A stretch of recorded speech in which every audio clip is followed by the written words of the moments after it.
Yes. Emily, welcome. Today was the 100th anniversary of the Chinese Communist Party. Xi Jinping gave a very aggressive speech. Do you think the crackdown on crypto was tied to this moment of chest thumping about the Communist Party and China's greatness and Xi's power over it?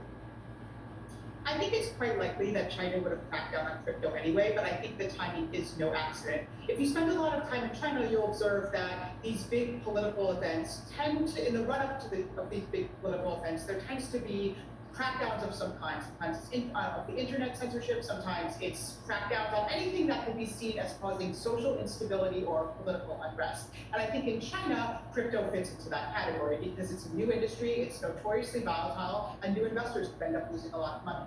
And when people lose money in China, the government doesn't really like it because they see behind every loss like that, or behind anything that it smacks of upheaval, they see social unrest. Wrong or right? Right. I mean, I think what China does not like protests. This is a very well-known fact. And I think what they're concerned about are new investors losing money, taking to the streets to protest, and perhaps even blaming the government. I think in China, some investors will think that it's the government's problem and it's the government's responsibility to solve these kinds of issues. And I think that's not something that Beijing wants. China also doesn't like capital flows out of the country. And one of the things about cryptocurrencies is that it makes capital flow pretty easy. Well, so that's definitely always been part of the China crypto story. So China has capital controls. You're not supposed to take more than $50,000 out per year. And yes, crypto does make it easier to get around capital controls. Now, we don't really have data indicating that there's many people in China using cryptocurrency to get around capital controls, but I think that's definitely a fear from Chinese authorities. Go ahead. Emily, where do we go from here? How important is China to the crypto sort of market overall, and what happens if China continues to crack down on individuals' usage of it? That's a great question. It is important. China is very, very important. When China cracked down on crypto in 2017, basically shutting down local exchanges, we lost a lot of data from China. So we don't know exactly what the size of the Chinese market, but anecdotally, we know it's sizable. We know it's very important in mining. So yes, it would definitely be a loss, and we would probably see some short-term impact on price. But what we also saw in 2017, when China banned ICOs, when they cracked down on exchanges, it spooked the global market, but temporarily, and then there was a bull run. And I think that's kind of what a lot of people are saying. And in terms of mining, mining might actually leave China, but it will likely just go elsewhere, and it could even come to North America.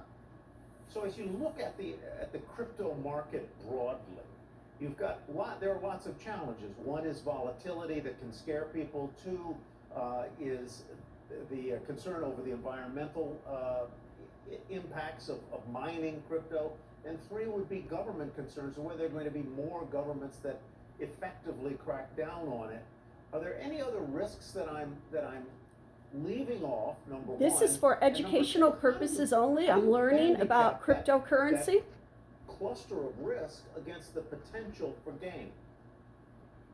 That's a really big summary of the risks. I think those are the big ones. I mean, another risk, of course, are scams, fraudulent activity. I mean, this is something we've always seen in the crypto world, these kind of new projects or new coins that come out of nowhere and have nothing backing them, and new investors don't always know the difference.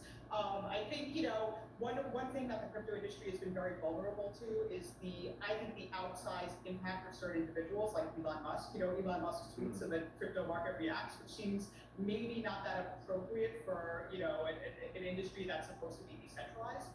So I think these are some of the risks that crypto faces, but I think the more people that get involved and the more institutions that get involved, we will start seeing more maturation. But yes, and I think for governments, but again, we've seen governments crack down on crypto. We're also seeing governments embrace crypto, like in Latin America, we're seeing governments starting to embrace crypto more and more. So, I think crypto has proved, it's lasted a long time. Bitcoin has survived for much longer than many critics would think, and it survived the last Chinese crackdown, and it will, probably survive this one as well.